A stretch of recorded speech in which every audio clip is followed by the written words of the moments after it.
Hey, good afternoon, everybody. Welcome to the Earmob Podcast. I am your host, Chaz Stumbo. Let me ditch these things so you can see my beautiful eyes. Anyways, I'm pretty stoked about this episode today. I'll give you the backstory on this, as I always do. Back in about 1989, a buddy of mine went down to a local record store. They were doing a promotion. They were giving away promo cassettes. So, hey, we were kids. We didn't have a crap ton of money. So we decided, let's go down there and get some of these free cassettes, free, everybody's favorite word. Anyways, we get down there and they were like shrink wrapped together and they'd hand you a bundle of 5. So I got my bundle and I got out into the car and I peeled the shrink wrap. And one of those cassettes was it was like, anybody remember those little cassingles? The little cassingle, it was a cassette and it had like 1 or 2 songs on each side and it was in like a cardboard slipcase. And I'm looking at it and it was this guy with red hair kind of down on his knees, and in big red letters across the top of the cassette tape cover, it said Vane. I had never heard of Vane before, so I popped it in and it played the song, and I think it was Beat the Bullet was the song. And then when you flipped it over, it was actually the producer of the record talking about the band. I believe it was a producer talking about the band and talking them up. And it played another song. I think it was Who's Watching You. So I fell in love with the band. I mean, at that time, just really dug it. I dug the gang vocals and how the record was produced. And the songs were real digestible, which I really dug. And being a drummer, the drums just appealed to me because they were they were perfect for what the songs needed. There was no craziness going on. It was just, I'm playing for the song. That's how it is. So been a fan of the band for all of these years. And I recently got a wild hair up my ass and decided I would reach out to the drummer of this band to see if he'd be interested in coming on the podcast, and shit, he said yes. So, hey, everybody, welcome Tommy Rickard to the Earmob Podcast. Tommy, bless your heart for coming on, brother. Well, thanks for having me. It's nice to be here, man. Oh, dude, I've been looking forward to this. I've been racking my brain, coming up with questions, and I had a whole list of questions, and I threw them away. It just seems too... I don't know. It seems too stiff when I do that. So we're just going to blow off some steam and shoot the shit. Good. But, I had a list of answers. Just stop. Well, there you go. You beat me too. You're like, this guy's going to ask the same 50 questions that every single person asks me. Right. So let's get this out of the way. You're a drummer. I'm a drummer. So this makes it a little bit easier for both of us because I'll ask a couple of those questions, but I do really want to get into the drumming aspect. And I went back and I watched your YouTube channel and went through a bunch of videos, and I saw a couple where you were doing like a clinic at Musicians Institute, which I thought was pretty cool. That was great. Yeah. And I saw a couple actually where you were standing up and playing. I was being from San Francisco. There was a band called Jellyfish. I was a huge Jellyfish fan. But I don't write songs like that. And at the time I was writing songs, I had some therapy. I had some anger I needed to get out. So I was writing a lot. And I just started singing. Kind of just threw together a band and was like, I couldn't find a drummer. So I was like, well, why don't I just do what Andy Sturmer does, is stand up and sing? So I did that and had a great time. And the musicians were cool enough and patient enough with me and joined the party. It was a lot of fun. I really enjoyed doing that, and I kind of need to do that again. Right. I tried. Like when I first got into Jellyfish, a friend of mine from Chicago, she was way into them. Right. And she's like, you gotta check out this band Jellyfish. And I didn't even know Belly Button existed. Right. So it was around the time that Spilt Milk was out. So I went and bought it, and I bought it on cassette, and the cassette was actually pink. Oh, right. I remember that. And I wish I still had it, and I gave it away, but I don't have it anymore. But I've got, all the CDs, the remastered, expanded. I've got the vinyl. I've got it all. But I had no idea for a couple of years that Andy was the singer, was the drummer, and that he stood up and played. And he plays his ass off and sings Yes. his ass off. And you're like, I went and saw them at the DNA in San Francisco. And I'm just like, how the fuck do they sound that good? And how does he play that well standing up? And he sings that well. I'm just like, I got a lot of work to do. That's what I thought after I left there. Right. And it's such a, I mean, it's a damn shame that they only made it through 2 records. It is. You know, I know a lot of the guys are off doing a lot of interesting stuff, thankfully, because they're all brilliant musicians. So, but yeah, I was surprised that they didn't achieve more success. But that's the story of a lot of bands. Right. I mean, I think you with Vane, I know you guys put out No Respect. Yep. And you know, a great record, and you toured with Skid Row, and you did a lot of headlining shows on your own. Leading up to that, let's dive back just a little bit before that. So first off, as far as drums go, who's the person or the band or the song that got you started? Like when you heard it, you're like, oh, that's what I want to do. I don't remember if it was a particular song, but my mom always had music going, and we'd be driving to Little League practice or soccer practice, wherever the hell we'd be going. And I'd be in the back just kind of keeping time. And I just kind of always did it inherently. And my mom actually thought I had some sort of tism or some sort of seizure going on in the back seat because I'm just rocking. Right. And then I started listening to the Beach Boys, and I loved the harmonies, and I loved songs. I just loved songs when I was a kid. And I loved Motown, and I loved like the kind of, was it like the 50s kind of doo-wop stuff, like the Dion and the Belmonts. I just loved all that stuff because just the vocals were so good, the melodies were so good, and the drums were real simple, but they had a cool little swagger and swing to them. So that kind of just was inherent to what I ended up doing. But as far as like a drummer, my first guy I wanted to be was honestly Dennis Wilson, because I looked at the record, I'm like, well, he's the cool one. I want to be him. Right. So, right. And then it, just like most people from that era that we all came up in, it was like the Kiss Alive, and you wanted to be Peter Criss because he had the cool drum set, and he looked amazing and sounded great on those records. And then quickly thereafter, I was jumped into Aerosmith and then heavier stuff right after that. I mean, got into Sabbath and Metallica, but Metallica were local, so that was a different thing. But Iron Maiden and stuff like that. So it was just it was a quick ascent into heavier music, and but there wasn't really one song. I mean, I would always cut school and go home and play to like Def Leppard records or AC/DC records, Aerosmith records, and just loved playing songs. I'm sure I wanted to be a great drummer, but I just loved playing songs, really good songs. Yeah, see, I had no idea about drums, you know, and my mom loved music and I loved music. And so when I was young, like 10 or 11, she started taking me to shows here in Vegas. Or I'm not in Vegas now, but in Vegas when I lived there. Right. And there's a place there called the Aladdin Theater. It's like used to be the famous place for everybody to play from like the 70s through the 80s and into the 90s. I think 97, 98, it switched over, and now it's like Planet Hollywood or something. Oh, okay. Right. But she took me there, and the first time I ever realized that I wanted to play drums was seeing Journey on the Frontiers tour. Oh, yeah. And I just remember Steve Smith. Oh my God. And looking up at my mom going, that's what I want to do. Yeah. I mean, he's amazing, first of all. Oh. And then when you go to a live show, that was one thing that struck me as well, is just going to a live show and seeing a drum set on stage. Right. It has its own stage presence, and it just kind of carries this weight. And if it's set up perfectly, which all the great guys do, they all have these sets that just look like they have this own stage presence of their own. And I always wanted that. I was like, I want to do that. That's what I want. I want all the cymbals. I want all the stands. At one time, I wanted my cymbals flat because it looks cool, like Tommy Lee and Tommy Aldrich and all those guys. Right. And you brought up a good point, is seeing those kits like that and the guys with all the big kits, and it just looks immaculate and pristine.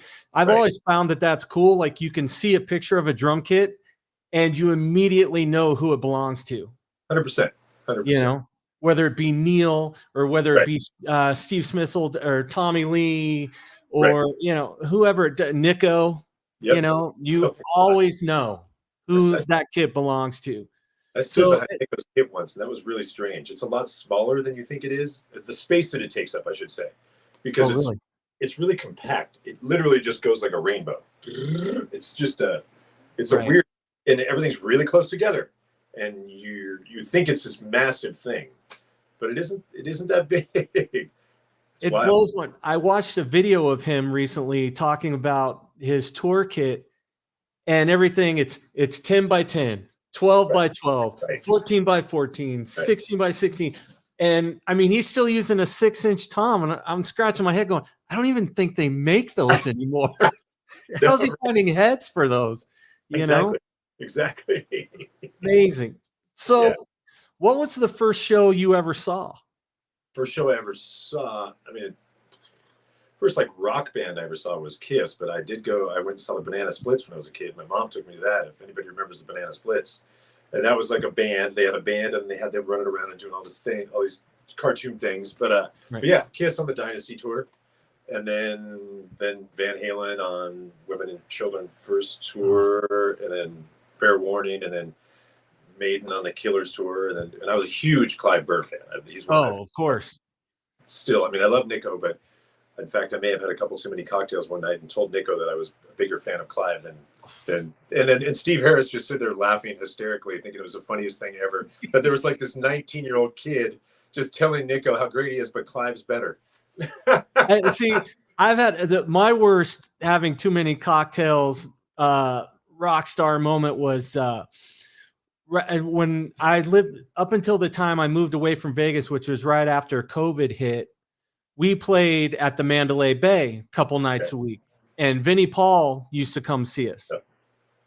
And I remember talking to him one night, and I had met Vinnie when I was on tour with Earshot. Okay. And Vinny and Dime, we played with them a bunch of times, and Vinny and Dime would come hang out with us whenever we came to Dallas. But I was sitting there, and I had too many shots of Patron, I think. And I was talking to Vinny about seeing Van Halen play on the reunion tour. And Eddie he wasn't good on the first reunion tour. Right. And I remember looking at Vinny and going, man, he was terrible. Listen to a solo. It's almost like he watching somebody die on stage. And then I was like, oh, shit. And he didn't even act like it fazed him or anything. And he never brought it up again. It was just such an oh shit moment, you know? So, I mean, I think that might be worse than your Clive Burr thing, because your Clive Burr thing's pretty funny. and if you've ever met Nico or seen it, you know he's got a great sense of humor. He thinks it's all funny.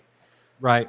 And he knew that there were people that loved Maiden so much that there were going to be people were so attached to Clive Burr and the way that he made them sound back then. Right. So, dude, you've seen all of the classic bands. Did you ever get to see Zeppelin? I did not. No, I was too young for that. But no, I wish. See, it's funny. I didn't get into Zeppelin until I saw the scene from Fast Times. Oh, wow. High. Right. I had no idea. So I didn't get into Zeppelin. I was like hardcore Steve Smith and obviously Neil from Rush. Right. And I was just like, these guys are doing the craziest things. I've got to try to figure out what these guys are doing. I would just spend hours in the room playing while my buddies were outside playing baseball. That's hilarious. So that's what I did. I just wanted to play drums. That's all I wanted to do. Well, it's the same with me. Except I wasn't trying to be Neil, because I knew that was a lot harder. And I was not lazy, but I was like, again, I'm going to use it as an excuse, but I just wanted to play songs because I was a little bit lazy and I didn't want to work on the whole side of 2112. I'd rather learn how to play High and Dry by Def Leppard. Right. It was straight ahead. Right. And there's something to be said for that, because I discovered, like, obviously when I discovered Bonham, I did learn the simpler side of things. For sure. And the fact that there was a swing to it. Yeah. Oh yeah. Because if you ever listen, when you listen to Neil doesn't really swing. Oh, he's pretty straight. It's beautifully mathematical. It's fucking brilliant. Right. But he doesn't swing. Right. So to go from Neil to Bonham, it's amazing. It's just that, I mean, to have those tools in the tool chest. And I mean, I tried, and at one point I had the big, huge drum kit, until I decided I didn't want to haul it around anymore. Well, that was the pain in the ass about that. Right. So I went from that to the 1 up, 2 down, single kick, double pedal thing. So well, Neil didn't have the swing, but he drives really intensely. Right. Yes. Push. Yes. It's amazing. It's a whole different thing, but it's just different. It's just both amazing. Right. And you listen to Neil and you're feeling the fact that he's driving, like you said, you appreciate it a whole lot more because it's completely different than listening to Peter Criss, and Peter Criss swings. Swings, he does. He has a lot of swing to his playing. And what I love about Peter Criss is the way he plays the hi-hat. Like he almost has it's almost like almost like when you're playing maracas and you have that maraca pattern. It's almost like an egg rolling downhill. That's 100%. How his hi-hats sound to me. Well, he's a jazz guy or swing. So him going from swing, trying to play eights, it inherently probably just was. So even in playing straight, still swings. But it's funny you mentioned the egg or a shaker. I had a producer once being like, everything sounds great, but I want you to treat your hi-hat as if it were like a maraca. Shake it. Don't you're driving it a little too much. It sounds great, but I want it to be more like a shaker, more like I want it to kind of glue the tune together and kind of be a little more inconsistent. And I was like, oh. It's so funny. You practice all these consistencies, and then they want you to bring in the inconsistencies. Right. You spend all this time crafting the drum part to make it perfect, and then they throw a wrench in the system for you, like, hey, just change this up. And that's that's a tool that not a lot of drummers would be able to grasp. It's not easy. It becomes it's pretty heady. It's pretty, because you as a drummer, probably if you're insecure or you're a little nervous or you're pressured by the situation, it's first time in a big studio with musicians you don't know, who knows the situation. But you're like, oh my God, I'm sucking. That's immediately the thing you do. I'm not doing it right. So you start thinking about that kind of stuff. And then you start overthinking, and you sweat, you grab your sticks too tight, and everything goes to hell. You start cramping up, and then everything gets stiff. I've been there. Back working at Starbucks. Right. I've been there, man. It's a Jedi thing. It just completely, and the person that's telling you that, generally they have an idea of what they want. They don't know how to execute it, and they're relying on you to execute it. For sure. They're speaking in tongue. You're supposed to interpret it somehow and and translate it, and then bring it and put it and then make it come alive on a drum set. Right. So going way back then, when you were in Vane and you guys got the record deal, was that, and moving into the studio to record the record, was that the first time you had ever been in a major studio to do something on that level?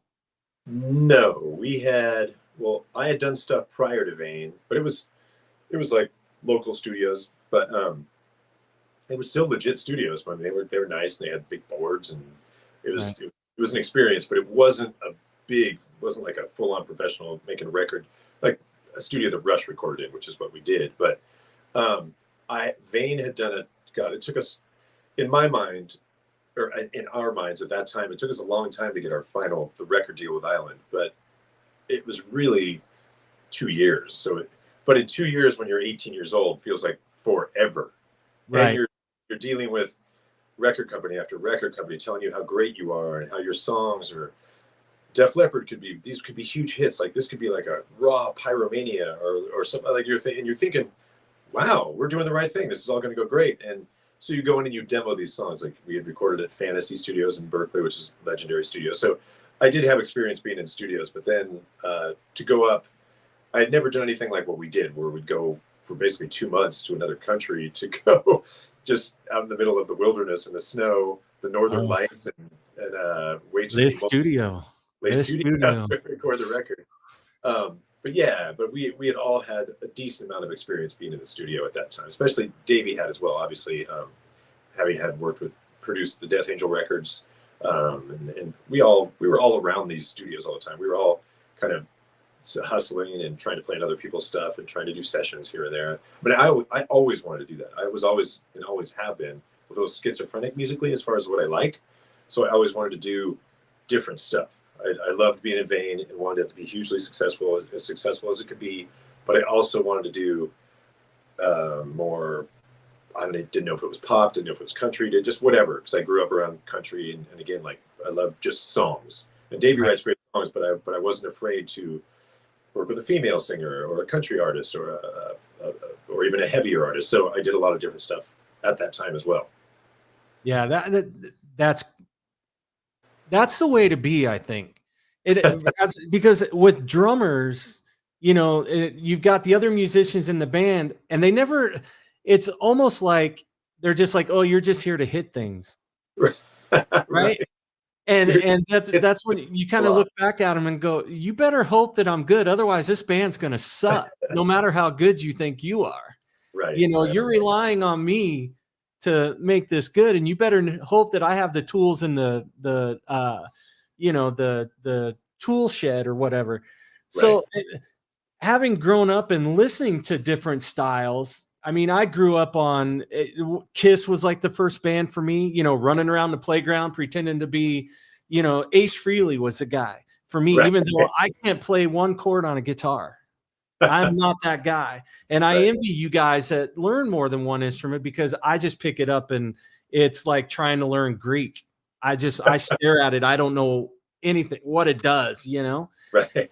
And Kiss was the band. And then, somebody said, or my uncle said, hey, check this out. And one side was Diary of a Madman. The other side was Metal Health.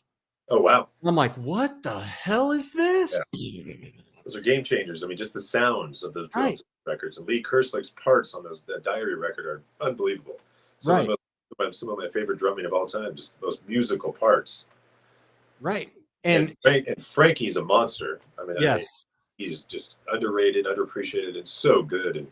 And talk about a heaviness, but with a really cool swing and a swagger. Right. He had all of that. And he obviously was a huge Bonham fan, ginormous Bonham fan. Yeah.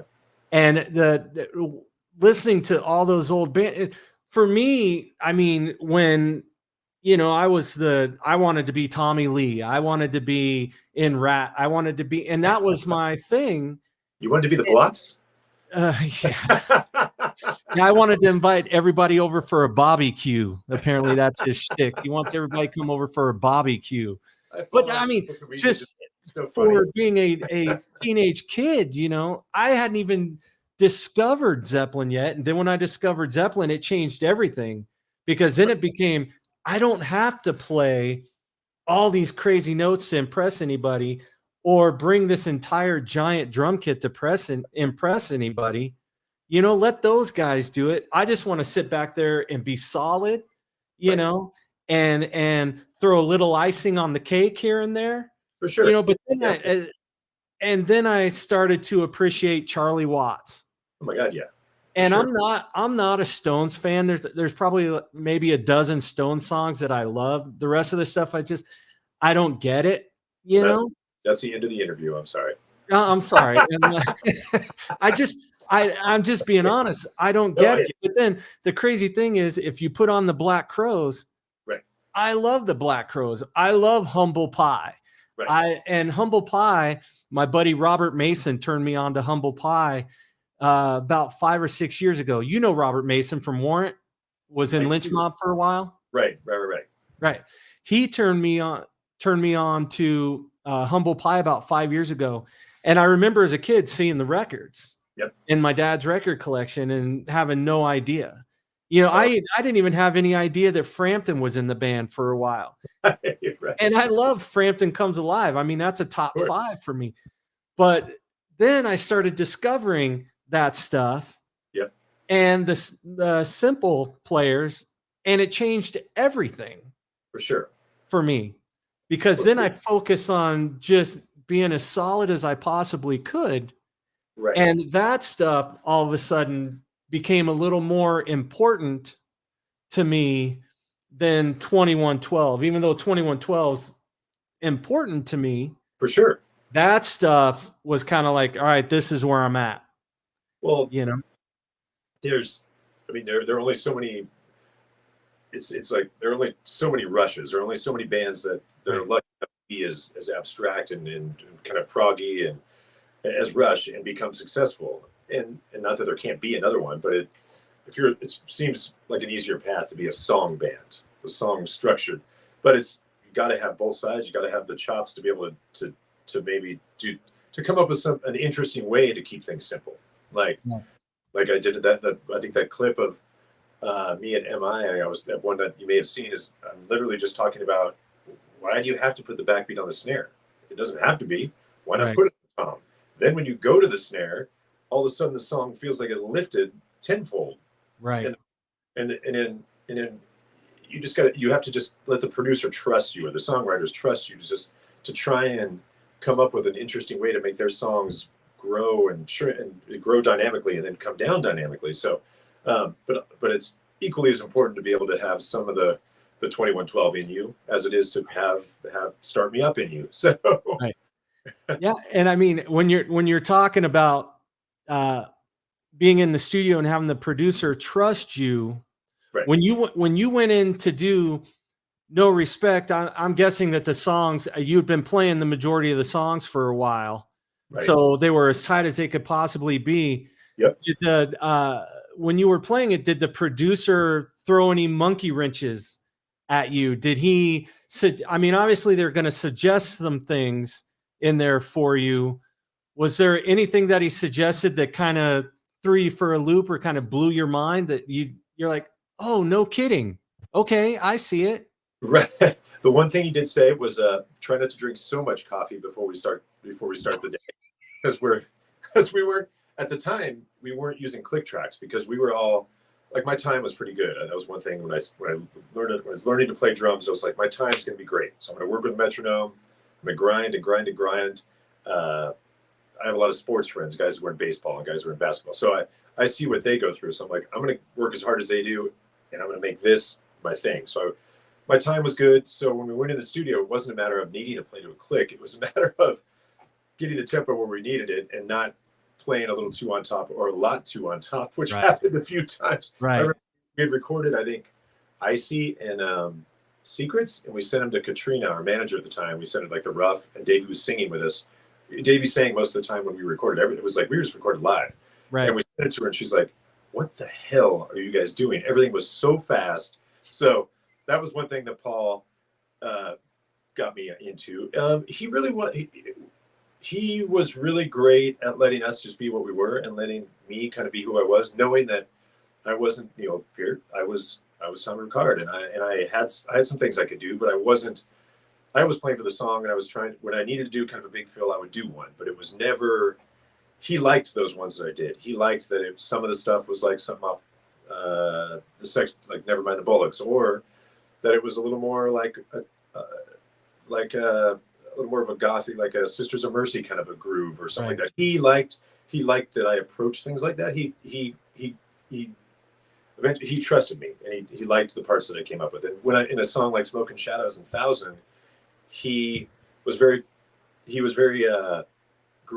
good at making me feel good about the things that I did well. Like I had a thing about playing behind the beat really far and still keeping it in time. And that's what I did in Smoke and in 1000. And he was like, go even further. You just trust yourself. Just do it. It's going to sound great. So just that kind of stuff. So he was more supportive than he was like challenging. I mean, challenging in the sense that he wanted you to be as good as you could be, and he wanted the takes to be great because we were recording live. But we really worked hard prior to that, and we were so excited that we were pretty dialed in when we got in there. Like we would do a take, and it wasn't a matter of like, did we make a mistake? It was like, was that just a better take? Was it too fast? Did we push this part too much? Can we make the verses more emotional? Can we just stuff like that? So, well, the cool thing is the fact you just mentioned that he trusted you, right? Because if you would have been younger and going into the studio, he could have nailed you to the wall, and it would have wrecked the whole experience for you. Right. You know what I mean? Just like coming in and being a tyrant. But he came in and he was solid. He did you a favor in the sense he was like, hey, dude, trust yourself. We're here. I'm not here to change you.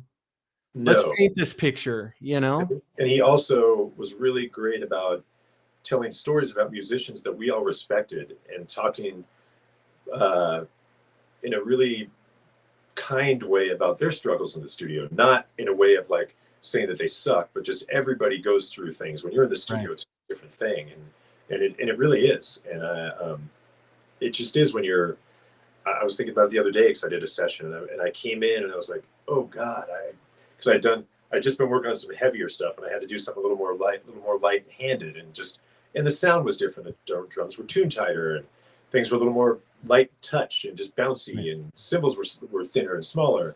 But it took me a minute to get to that place where I was playing it the way it needed, playing the kit the way it needed to be played to sound the way it needed to in the studio for that session. But it was cool that he would share those stories, and everybody goes through them. None of us are machines. Right. So. Yeah. And that's when I did the first time I'd ever gone into a studio was, I think I was maybe 21, right? 22. And I hauled that big giant drum kit into the studio, and the guy that owned the studio and was going to engineer it he was MFing me up one side and down the other, right? You know, and I was immature at that point. I was like, I've got all this stuff. I'm going to hit it. I'm going to use it. I'm going to use it. And you hear a lot of drummers talk about it in that aspect. I've got this stuff. If it's there, I'm going to hit it.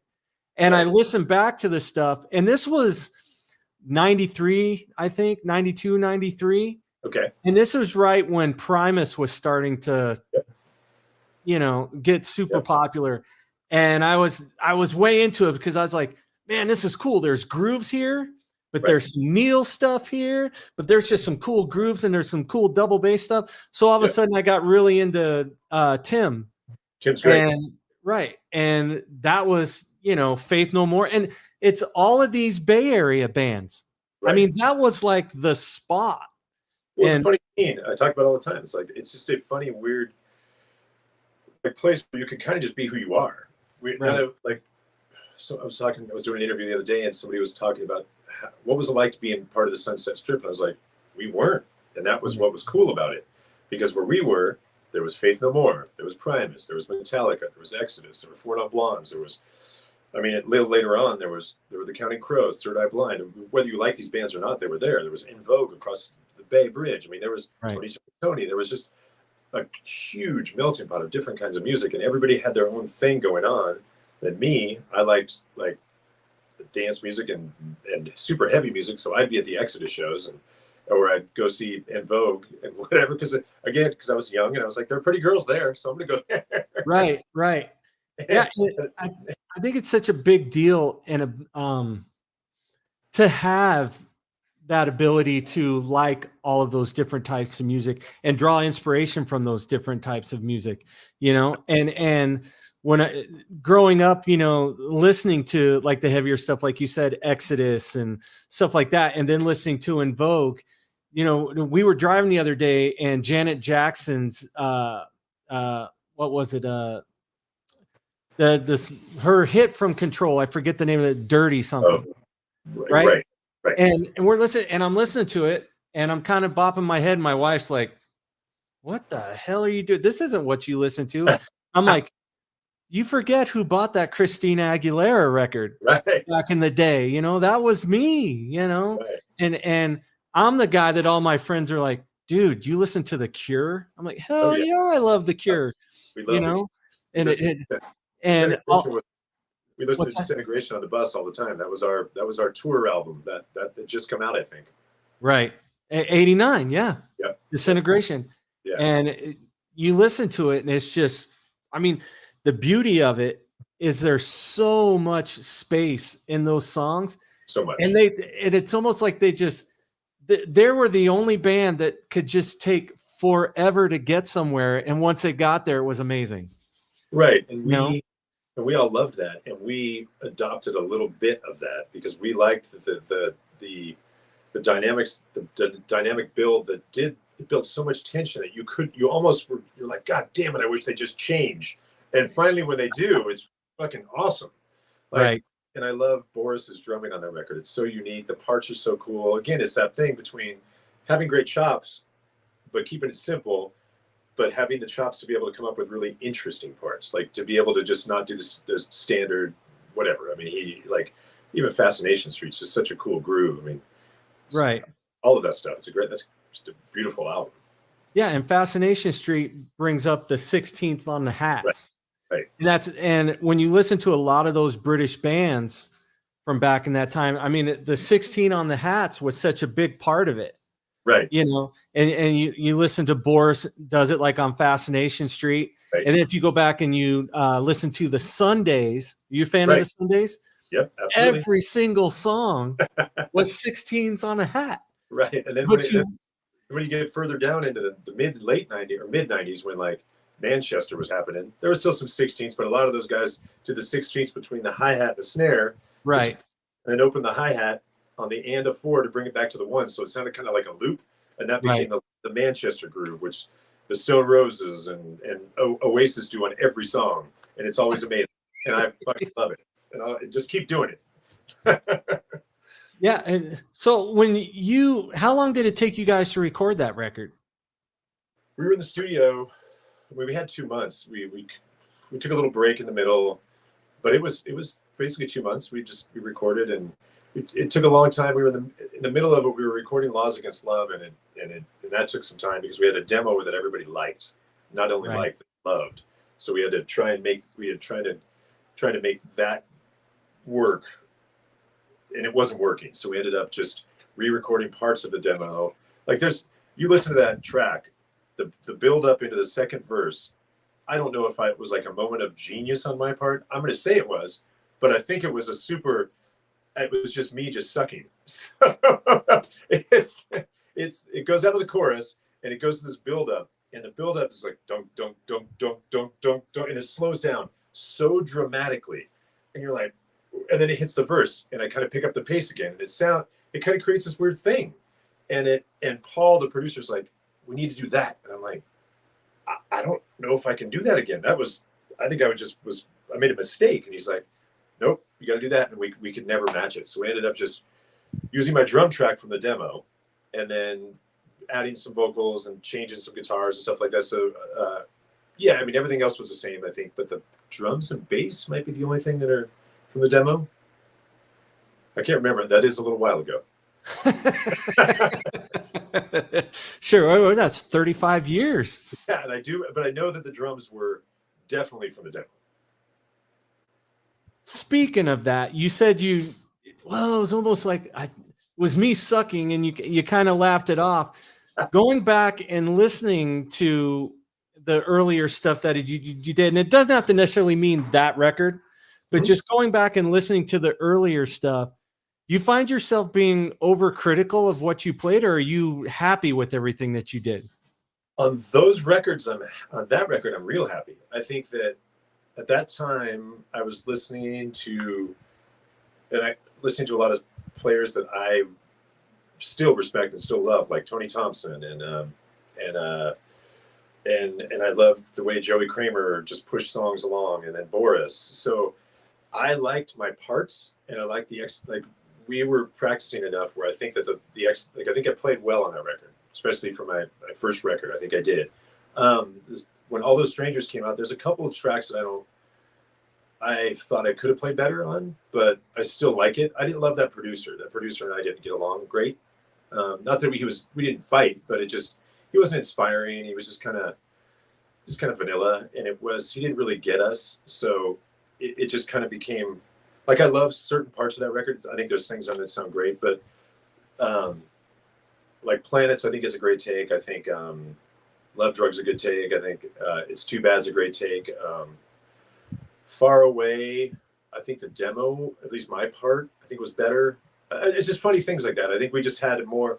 He had a way of like, and Davey, and I think Davey especially will say that guy had a way of taking the joy and emotion out of what you were doing, and it really kind of sucked. It was just really frustrating because we all have so much fun when we're doing what we're doing because we felt so fortunate and we all got along so well. Even when we fought, it was just ridiculous and we'd laugh it off and move on. But we were so lucky to be doing what we were doing. So to have somebody kind of take a little bit of that away, it just didn't really feel good. So when I listened to it, and maybe honestly, maybe some of that is just like me just not loving that month and a half that we recorded that record and having kind of a bad taste in my mouth about it, and then getting dropped on top of that. So there was a lot of things going on at that time. So, but I was pretty picky about what I ended up my takes. So and everybody let me kind of feel comfortable. Like there were times where I was like, hey, can everybody just leave the room so I can just listen to myself and I'm not being an ego guy. I can't hear when you guys are all saying, it sounds great. It sounds great. I just want to hear it. I just want to close. I just want the lights off and nobody talking. I just want to hear the drums. So, but yeah, I like everything on No Respect. I think it's all pretty. I think there's one moment I think I hear a stick click though, and I kind of like it. Oh, it's the squeaky bass drum pedal on Since I've Been Loving You. Exactly. Right. And I think it's in I think it's on a Fill in 1000. It's like coming out of the bridge, and it almost has a like a it's, and no one even notices. That's like when you listen to Sweet Child when Adler goes to the hi-hat and realizes he's supposed to be on the ride, and after one beat he goes over the ride, and it's a huge song. No one gives a shit. Who cares? He's still has a swing. It's funny you brought that up, like little mistakes that only you notice. Totally, 100%. Right.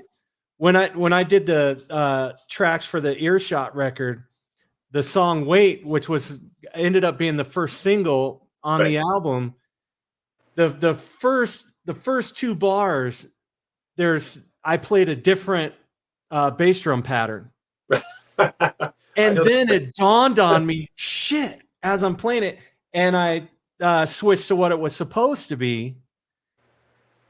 And I listen to it now and it just drives me nuts. I'm like, oh, yep. Like it was a missed opportunity and they totally could have fixed it. Right. But it was such a missed opportunity on my part. And other than that, I'm happy with it. And there's not really anything that I really ever go back and go, shit, I wish I would have played that different. It was just the experience of doing it at that level. But it's funny. You hear that click, the stick click every single time. Totally. And it's like that squeaky bass drum pedal. And Since I've Been Loving You, once somebody tells you that it's there and you hear it, you're just like, shit. I hear it every single time now, but it becomes a part of the song. For drummers and guitar players and singers and whoever else, they don't hear it. Yeah, I mean, totally. And we all, everybody in that band was really supportive and really like, hey, your other take was better. You're overthinking it. I know how you play. Like we've been playing long enough where they know. They're like, Delana would say to me, hey, because she can play drums too. She's like, that's an amazing take. Please just let it go. Come back tomorrow and you'll see. You'll be super happy. She was right. So that's trusting each other. But yeah, you're the only person that's going to hear that stuff. I mean, I listen to all those strangers and there's some mixed things. I'm like, oof, why did we do that? But then again, that might have been the producer, but whatever. I mean, it's all, you move on and and then we go to like Fade. And I listen to Fade and I love the track Dee Dee. I love the parts, but for some reason I thought it was a great idea to have like a really thick, big ride and to use that as like to ride on the crash. Oh, yeah. Except it was a ride. So instead of being this like, it was like go go go go go go go go, and all you hear is the gongy ride in the chorus. I'm like, that was a bad idea. We should have done that again. Right. It's funny when you bring up rides. I'm sure you've heard the Zeppelin Celebration Day live concert that they did with Jason Bonham. Right. So if you listen to it, he was using a Zildjian K ride. Right. And when I listen to it, like during Dazed and Confused, especially, Yep. it just sounds so out of place for what it's just too like low pitched and dry. Yep. And now he's a Peisty guy. It probably sounds right. Right. And it sounds great. Right. But when you listen to that K, it's just an odd choice for me for the Zeppelin stuff because I'm a purist, you know? Same. So, you hear that ride on yours and I hear that ride on that thing, you know? And I hear No Respect, and I'm like, that snare drum is a very specific sound. That's a 14x5 Noble and Cooley, and that snare got stolen, and I played a bunch of Noble and Cooley snares, and none of them sounded like that one. And I still hear that snare and go, God damn it, I wish I had that snare. It was just magic. It was an 8x14. I love deeper snare drums. Oh, I do too. That just worked for what we were doing. Right. Sure. It was an 8x14 Tama Art Star 2 maple piano white. Oh, nice. And I love that drum, and it was such a bastard. I mean, it was almost like it had a very short tuning range, but when you got it in that tuning range, nothing else sounded like it. It was killer. For sure. And that's one of the, like you just said, your Noble and Cooley got swiped. That one got swiped for me. And I've been fighting to find another one. Right. I constantly check in eBay, and I mean, they're going for like $500-600. I'm like, Jesus, it's just a snare. It's not that crazy. Right. Right. And then, you go into, do you collect a lot of gear? I mean, I don't collect, but I have things that I want/need, kind of just because I do sessions and I want to make sure that I have these snares for my to do what I want to do. And then I have a couple of vintage kits that I use all the time, and then I have a couple of I have a Tama Star Classic that I use if somebody wants a little more of a modern thing. To me, that kit sounds a little bit like a Yamaha Recording Custom, right? Which I love those kits. And then I have Yamaha. Speaking of Yamaha, so this green kit is a Sakai kit, and Sakai used to make all drums for Yamaha before they moved to China. And this kit, this line of kits that they did was it's like an old Rogers kit. It's like a 50s Rogers kit. It's really thin plies, reinforcement hoops, and it sounds so ridiculous in the studio. It's like you don't even have to do anything. It's the easiest kit to tune that you could ever play. You're like, and it's so fun to play. It's all kind of mushy and thick sounding. It feels like you're in molasses. It's like driving a big Cadillac. It's kind of float. So when you're playing, you just feel like you're kind of floating back there. Like the kid's almost playing you. It's really so. I have quite a few. I'm not a collector, but I have like 25 snares. I have 7 kits, and I have like a bunch of cymbals, and I have an electronic kit, and I have pads. So I have all the stuff I need for whatever I'm going to do. Like if I play with a hip hop artist, I'll probably need to bring my Roland SPD-SX because when you're playing with hip hop artists, they want to improvise, but they still want to play their track. So you got pads. So you keep hitting the pad to stay on the verse because they want to improvise. Then they'll give you a cue to be like, we're going to the chorus now, and you go chorus, and there you go. So you got to have all the tools, just like a contractor. Right. You show up and you got a pickup truck full of tools. You really do. I'm not really a collector either. I think I have about there might be 4 snares out in the garage left. Great. And I haven't done a lot of playing in the last couple of years just because where I moved, there's not a lot of music going on. And I do get calls to hop back to Vegas, once or twice a year to play. And it was quite the shock to, going from playing 3-4 nights a week to not playing. Yep.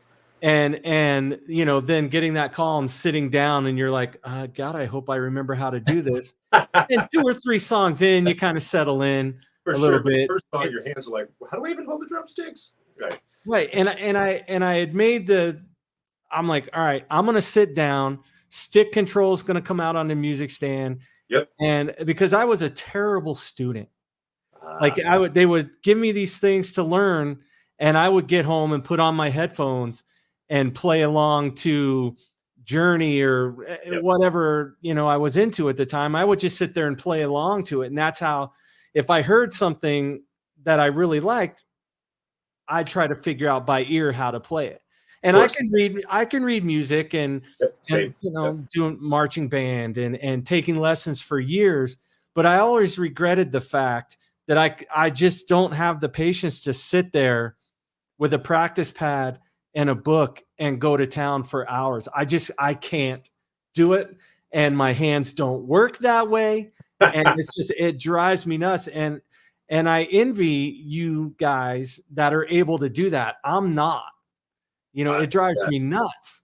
I actually really enjoy it. I kind of just super meditative. Like tonight, I have a couple of gigs. So every once in a while I do gigs. Well, I do gigs with like a tribute or cover band, and this on the side, we go do these like corporate gigs. And it's a funny thing. I mean, it's turned into I'm like, God, these musicians are amazing, and we can go do this. It affords me some freedom to go do stuff that doesn't pay as well during the week. So I have a couple of gigs coming up where I have to learn like 40 tunes. You know all the tunes, but there's some intricacies to some of these songs. Like, hey, you got to play "Everybody Wants to Rule the World." You're like, I know that song. Oh no, you don't. Right. That's a fucking bear. You're like, dude, wow. I watched a video of their drummer playing it, and when he plays it, it's so much more simple than you think it is. It really is. But when you don't have that backing track, you know, doing the thing that makes it kind of sound like a loop, it makes you think you need to do all of that. Right. So I finally, at one point, I was able to come up with something, you know, come up with that to play it. Right. But then when it came to doing the cool fills and stuff, it was trying to switch back to do those fills, and it drove me nuts. And so I had to really dumb the fills down, but try to keep that pattern because there was nothing else in the band that could emulate that pattern without having a click. So I feel you're playing on that song. I do, man. That song, it's whenever I hear it, I'm like, oh man, that's my jam. I love that tune. Great tune. So tonight I'll be just with my pad while I'm working on stuff. I'll be memorizing some tunes because I just have to, and I'll chart some of them if I need to. But yeah, so that's another thing I do besides just the other stuff. I mean, whatever. I mean, we're just playing. That's all we want to do is play. If you go out and you're playing a corporate gig or which you're doing a holiday party for Google and Yahoo, it's great. It's a great gig, and you get to play with some buddies, and they treat you well, and it's a good time. They ever throw any songs at you that you've never played before? Every once in a while they do, but you're like, oh God, I did a gig like this once and they never gave me a set list. They're like, we're just gonna wing it. I'm like, what is that? What do you mean wing it? And I'm like, okay. So they sent me a song list of like 400 songs. I'm like, oh yeah. So I'm like, I've heard all of these songs because I was a pop radio junkie, but my dog's having a sneezing fit. So I had to, like, right out of the gate, they're like, we're going to open with everything she does is, every little thing she does is magic. The Police. I'm like, I love Stuart Copeland, but I'm not Stuart Copeland, but okay, here we go. So you're just like, you're winging it, and you're like, God, it's starting to feel okay. But by the end of the song, you finally get into the groove. So those are not my favorite gigs, but whatever. They're kind of jumping the fire. It's kind of fun in a way. Yeah, we did when I was in Vegas, our band. It was funny. I got called to sub in on this band. And the first song they called was I Want You to Want Me by Cheap Trick. Right. And I love Bunny Carlos. Best. I listen to it and I'm able to block everything out but the drums. And I can pick out the way he's swinging things and he's, doing the extra stuff on the snare. Yep. And so when we played it, I played it the way you hear it on Budokan, the kick drum pattern. Yep. And we're playing the song, and the guy that runs the group kept turning around and kind of giving me that look. And then he sets his guitar down and walks off stage. And I'm like, holy shit, I made it through one song before I got fired. So he's gone for 10 minutes. We're playing songs, and he comes back. He picks up his guitar like nothing's nothing and starts playing again. And then at the end of the first set, I'm climbing down. I'm like, dude, you call somebody else to come down and finish out the gig? He's like, no, dude, you're hired. Oh, that's funny. He's like, the other guy's gone. You're hired. He's like, you played Cheap Trick the way it's supposed to be played, so we're good. Yeah, I'm like, all right. Great. And that lasted, we played together for about 13, 14 years. Oh, that's awesome. That's great. And for us, it turned into, all right, if we take requests, then people tip us, right, or they'll buy us drinks. right. So it turned into an all request thing. And it generally, people want to hear the same songs when they're in Vegas. All the bands play the same songs. Right. They want to hear Pour Some Sugar, Living on a Prayer, right. Last Dance of Mary Jane, right. all the popular songs. But every once in a while, somebody would request something cool, and you're like, damn, that was fun. Yeah, for sure. So it was chopping it up. Yeah.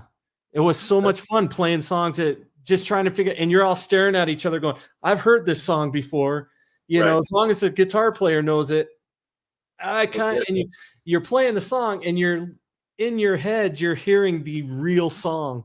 For sure. And you're just trying to play, So when you did that gig, you had to be doing the same thing. Same. And when I toured with Scott Weiland, it was the same thing because we had a set, obviously, but there would be nights where he's like, I decided I want to play Loungefly. And you're like, ooh, that's not the set. I never learned it. I know the song, but I never learned it. And all of a sudden you're on stage and he's like, we're doing this. And all that sound. And you're like, this song is so behind the beat. It's like Eric Kretz is, he's even back further. So you're trying to make it sound like that. And again, it's one of those things where like by the end of the song, it's starting to feel good and you make it through, but you're like, wow, I wish I would have had a chance to rehearse that. Right. Instead of doing it on stage in front of 5,000 people. Yeah. And do you ever have this happen when you're playing and when you're playing the tune, you feel like it's slow, like it's almost too slow. And not that you want to speed up, but you just feel like it's too slow. And then when you listen, if you have the chance to listen back to it, it's fast. For sure. That's always been the biggest thing for me. It's just like, oh my God, that was kind of fast. Yeah. So I'll always try and sing the chorus and I'll kind of take a breath back from like here's the chorus. Okay. Take a deep breath and slow it down a little bit more. Cause that's usually the place. Because usually if it feels too slow, it's probably still a hair too fast. Right. So, right.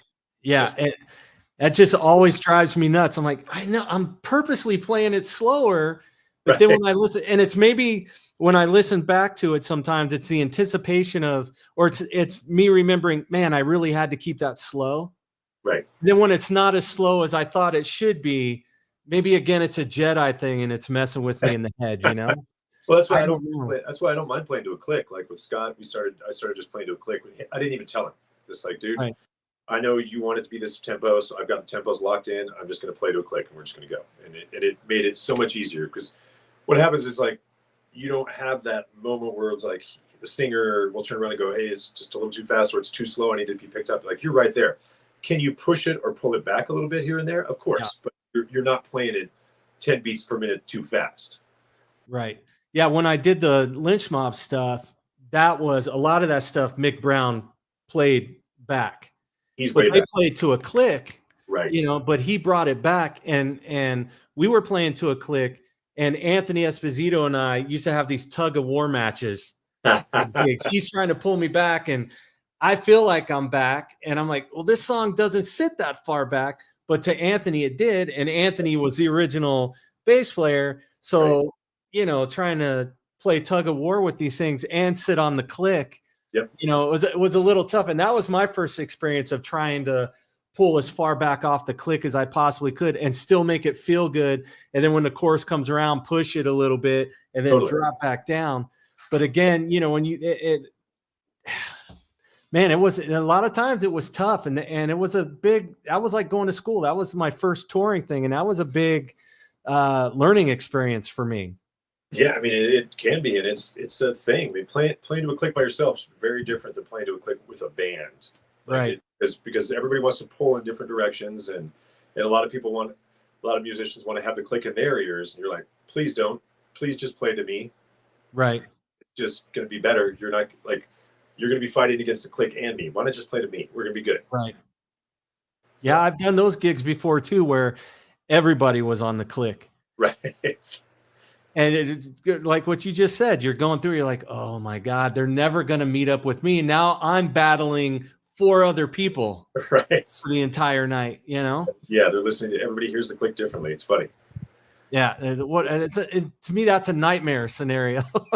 For sure. You know, Like, so doing all of this session work and then doing your solo records that you did, when you're doing the session work and you're coming in and you're playing all these different styles, you find it difficult to drop into a different style when you're doing this session work? I mean, obviously you know what you're walking into when you're doing the session. Sometimes, I mean, but not. I mean, it's never too far outside of my element because I have kind of purposely, like when I first moved to LA, I was so desperate for work. I was at the time I didn't have a lot going on. Right. And like I need all the work. I need to be working more. I need to take on every session I can get or every gig I can get. So I got a couple of gigs and they were fine, but they were more of a Latin driven thing or Latin jazz kind of thing. And that is not my thing. I mean, I can fake my way through it. I could do a couple things and the gig will be fine. People will dance, but it's not going to be authentic. It's not going to be cool. It's not going to be because when that shit is cool, it's real cool. Real cool. Yeah. I was not real cool. So I was like a suburban version of that. So, so I purposely was like, you know what, this isn't my thing. I have a guy who can do this better than me. And what happened is the gig ended up being better. Everybody's happy. They referred me some other gigs. So I kind of keep it more along. My world is pretty pop, rock, dance, hip hop, metal, country.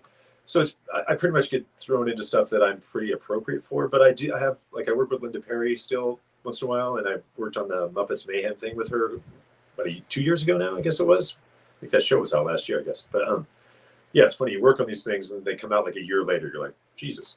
But so I walked into that and I had no idea that was what it was. I walked in the session and she's like, do you know what this is for? And you know the song? I'm like, no one sent me anything. I have no idea what this is. So she's like, it's for the Muppets Mayhem, the new Disney thing. And it's kind of a poppy Ticket to Ride kind of thing in the verse and just a driving kind of like a kind of Green Day chorus. I was like, cool, we're done. 2 takes later, it's done. So was that when you were doing the MI clinic and you played the Ticket to Ride groove? Was that what you were referring to on that video? No, that was a different song, and I always use that as a reference because that verse could have easily been played just. I mean, you could just be playing 2 and 4 kick or 2 and 4 on the snare and 1 and 3 on the kick, but instead it's boom, bap, boom, boom, and it just makes it kind of move differently. So I use that as a kind of reference. So Linda had heard me do that and kind of made she liked this thing that I did for another song, which is a version of Ticket to Ride. So, but basically the same thing. It's the same thing as I was talking about in MI, where why not do that? Why not have a take where you are doing something a little less obvious, where you're playing the backbeat on the tom, or you're playing something like a Ticket to Ride thing where it kind of moves around the kit as opposed to just boom, bap, boom, bap, you know what I mean? So, but that's same idea is what I was talking about at that MI talk, because when I went to MI and talked about this stuff, it was really more about that kind of stuff as opposed to, here, check out what I can do. It's like, what would you do in a session? What would you do on a gig? How would you approach these situations? How would you prepare? What do you want to, or how would you, let's say you want to do this for a living. What are you going to do? Are you just going to tell the world that you want to play drums and play in popular pop songs? Or are you going to go out and try and find the best singer-songwriter in your area and then play with them and then go to the next area and find the best singer-songwriter in that? And so it was more about that kind of stuff. But yeah, that Ticket to Ride thing, and it's funny, we all have our go-tos, and that is 100% one of my go-tos. And then also, if I'm doing a halftime thing, instead of doing halftime, I'll do a little marching kind of a thing, which I've done it. I think there's a video of that from a clinic as well. But that's always a cool thing too. I mean, it's just changing things up a little bit and giving yourself different voices to tell the same story, I guess it would be kind of a way to look at it. And my experience with someone like Linda is like, you get a good take, like a straight take, the take that with everything that they kind of told you to do or asked you to do. Then it's like, okay, let's get weird. Let's see how far we can take it outside the box and see if we can make it even more dynamic or more intimate or big, all the things. So I'm pretty quick in the studio for for whatever reason, I try to prep and I try and just knock out takes. The first couple takes are usually the best, honestly. And then we're able to have some fun. We're able to play around a little bit, and that's the fun part. You get a good take, and then you're just like, let's get weird. Let's see what happens. Right. I mean, because now they can take 2 takes and 100% piecemeal them together. 100%. Have you ever been called in to replace somebody else's tracks? I have, and it was for a pretty successful drummer, and I was it was a weird thing, and I think the guy was just in a bad place. Right.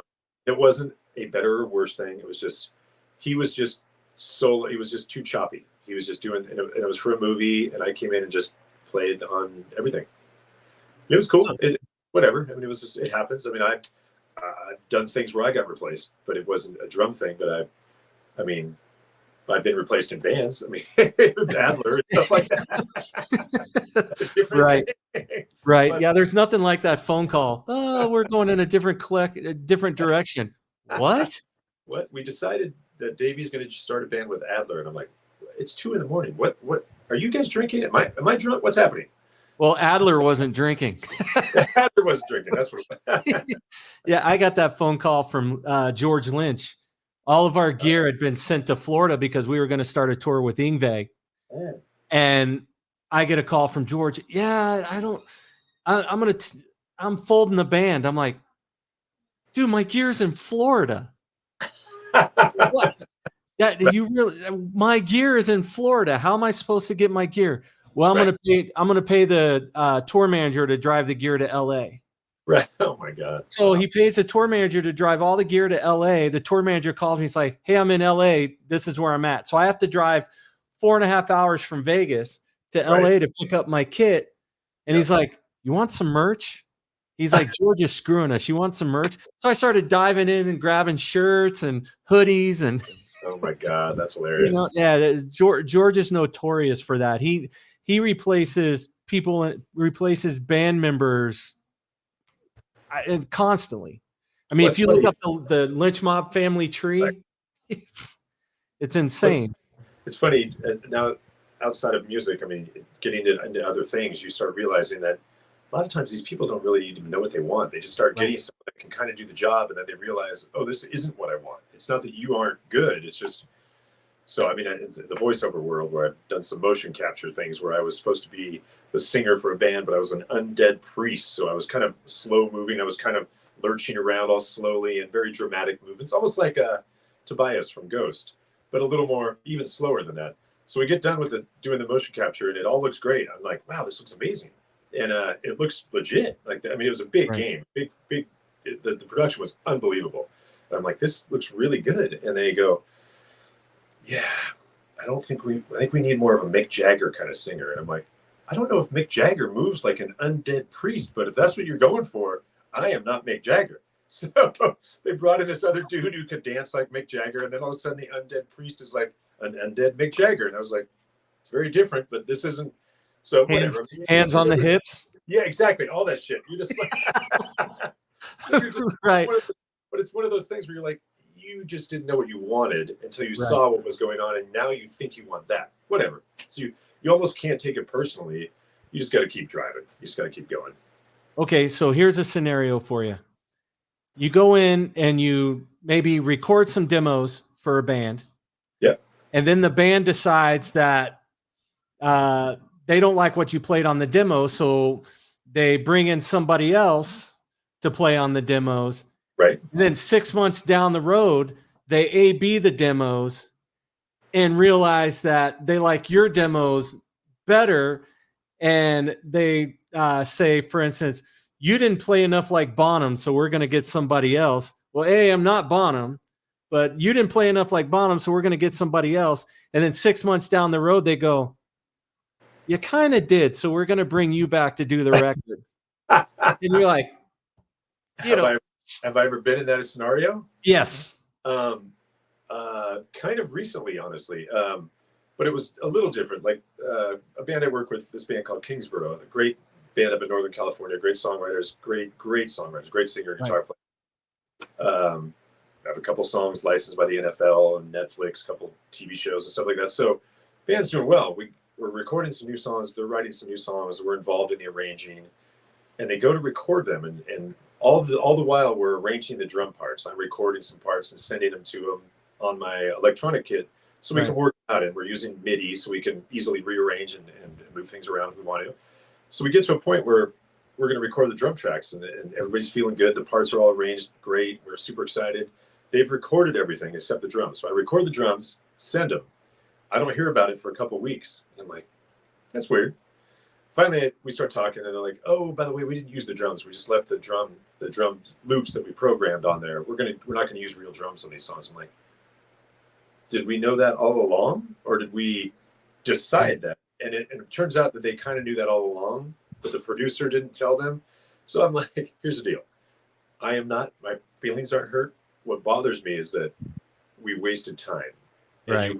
And I have a feeling you guys are trying. I have a feeling we're going in a direction where you're gonna do what you just said. You're gonna listen to this 6 months from now and go, we should have used the real drums. Right. And right. We'll see where it ends up. But I have a feeling if there might be somewhere in the middle which is what I want to do. Real drums with some program stuff on top, because the style of music is kind of a little more like a Postal Service meets War on Drugs kind of a thing, and so it kind of lends itself to that. So I get it. I'm not like, my drums need to be on this record or else. It's like, I don't give a shit. Right.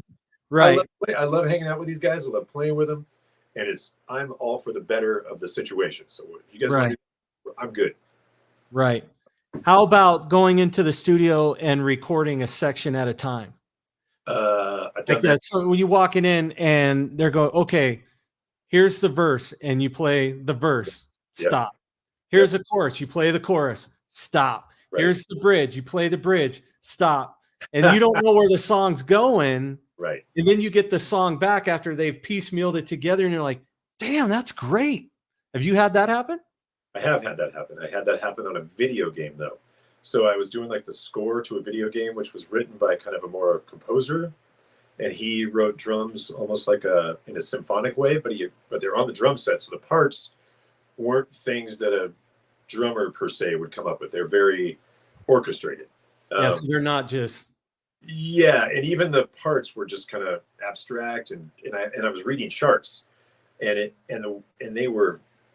I mean, I can read charts, but this was some Frank Zappa shit. So the black page. So right. I was like, here's how some of this is going to go. And I purposely was like, you know what? Instead of me trying to play this like 4.5 minutes of this going to 7/8 and this going back to 5/4 and this going into 3/4, I'm like, let's just go parts. Let's just piece it together. It's going to be much better. And it ended up working. Good. But I knew that I was going to beat myself up trying to make this thing flow perfectly. And it was just going to take too much time. So I had to get rid of my ego and just go, let's try it this way. And it worked out great. But it's amazing what you can do. I mean, piecing that stuff together. I mean, I love Pro Tools. I love Logic. I love Ableton. I love all that stuff. But I love tape as well. Like the band Orchid that I play with, we record to tape and then to a computer, because we love the way that tape, the drums, the way the drums compress to tape. We love that sound. And I love it so much. Yeah, that's it. That's the experience I've had when I've done any recording down in LA, when I did like the Lynch Mob stuff and when I did the Earshot stuff. The drums we did it at Henson. You've done sessions at Henson, right? Love that place. Oh, absolutely. The drums would go to 2-inch and then would be recorded back into Pro Tools. So like you said, they had that compression and that warmth to them. And then they did everything else at that point, and everybody could take the stuff home and do their Pro Tools stuff at their house and then kind of piece it back together. So for me, it was like, all right, 2 days, I'm done. Yep. And then I'm just sitting around waiting for stuff to come out. Like, what's going on? Waiting for months and months and months. And it was the Earshot band was the one where I did the demos and they said, you don't play like Bonham. Okay. And then, and it was cool because I ended up going out on tour for 6 months. And that was my first experience of being gone from home that long. Yep. And that was pretty interesting, but that was back before, you couldn't text message on your phone. There was no camera on your phone. And so you're just out there with nothing, you had to get back to the hotel room to get on MySpace. Right. Oh God.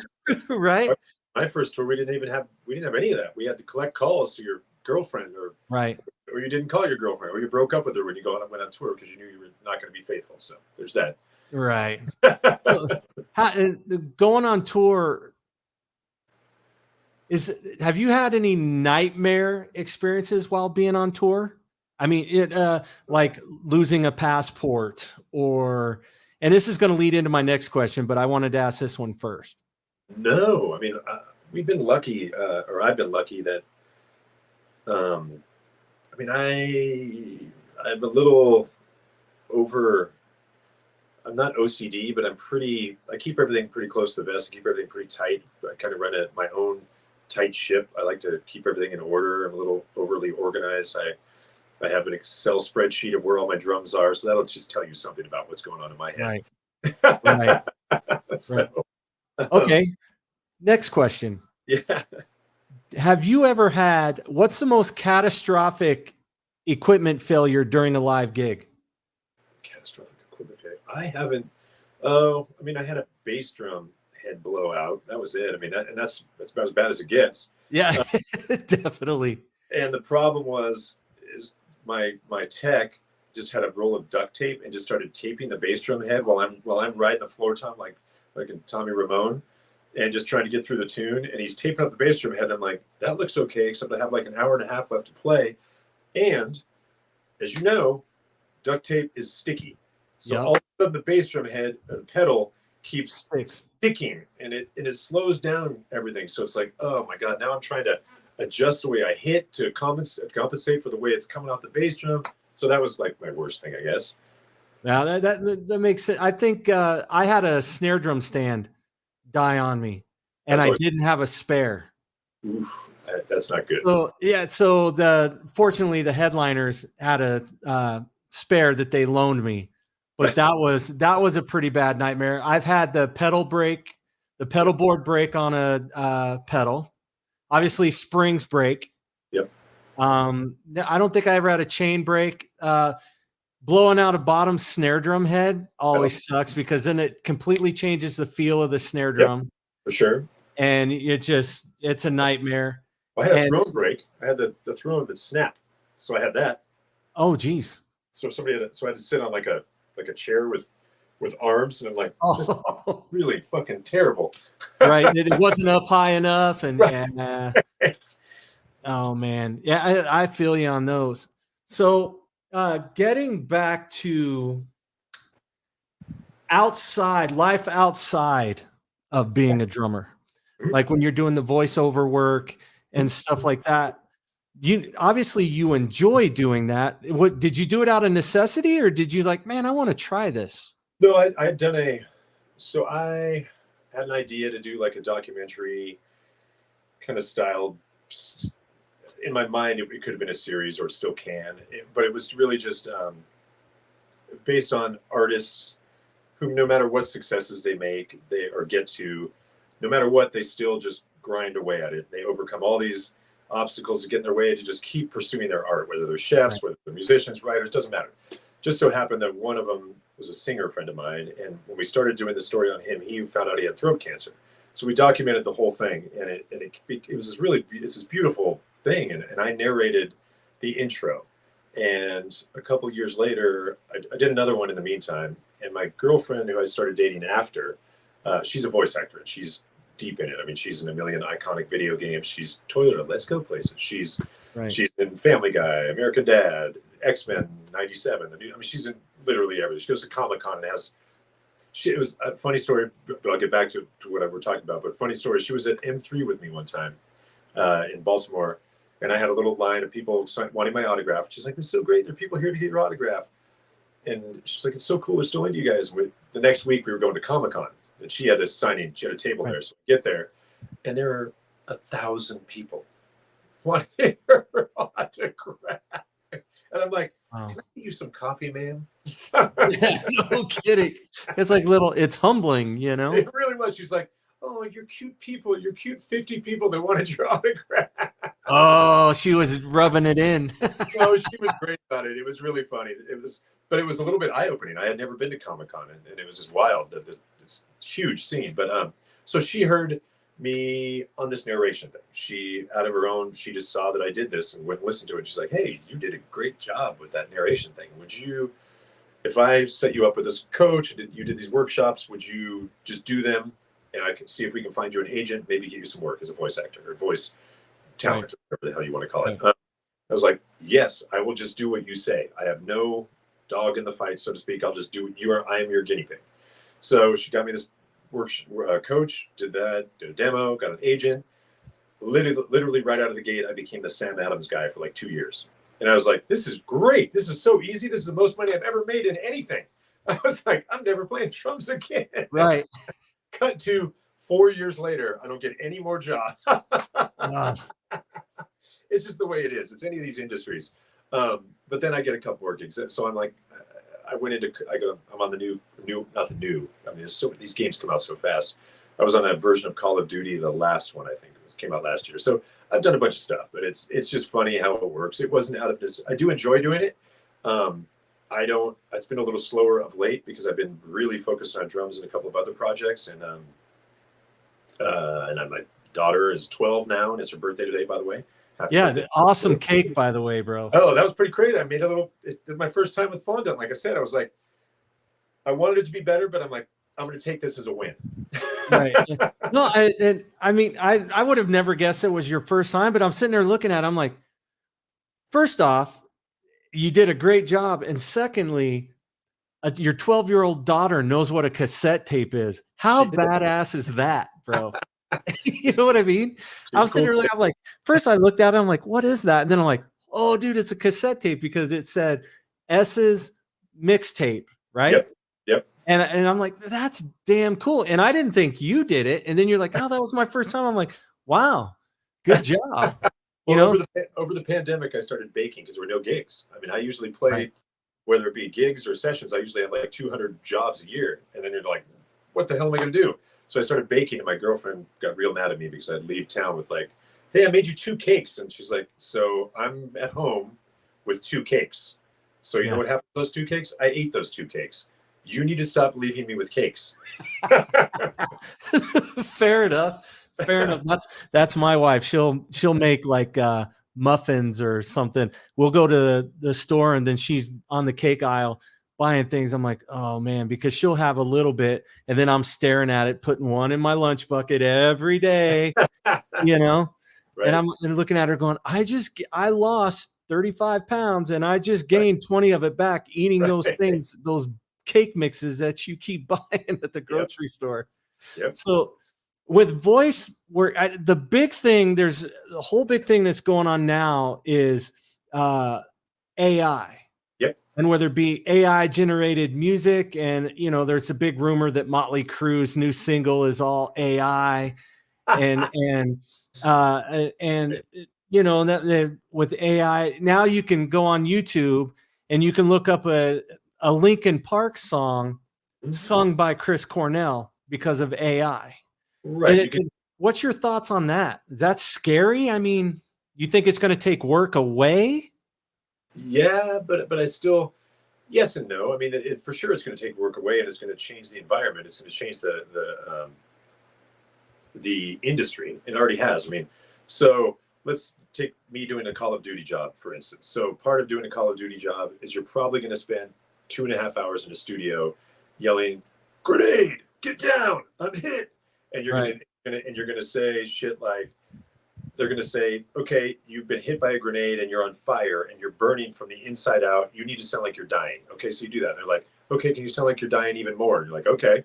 So those are called like efforts. And that stuff is probably going to be done a lot, unfortunately, by AI. So because they're just going to have a library of sounds and they can just create those sounds, blah, blah, blah, blah. We need male. We need African-American male. There's going to be tones. We need Asian, Southeast Asian accent male. So that stuff may fall by the wayside a little bit, unfortunately. And unfortunately, the kids who are going to be playing them, or the people who are going to be playing them, are just going to grow up playing those games with that in the background and not know the difference. Right. So I don't. But what I'd like to think, and this is the idealist in me, that people are going to be freed up to hopefully use that extra time to be a little more creative in other ways, like be creative in the ways of like going out and putting on shows where doing things in person that people can't, that you just have to be there to see. Right. And I know that is 1,000% an idealist in me thinking that. And I know that there's going to be a lot of people that are just kind of giving up the fight. Kind of the ship has sailed. I'm going to go get a job. I'm not going to play music anymore. I'm not going to be a voice actor anymore. And that breaks my heart, because those people are super talented and they should be doing creative things. But it's really hard to fight that uphill battle all the time, because technology keeps kind of moving. I mean, it always will. I mean, even when drum machines came out, people thought drummers were going to be obsolete in the studio. Well, they can do certain things, but they can't breathe. I mean, you can't, right.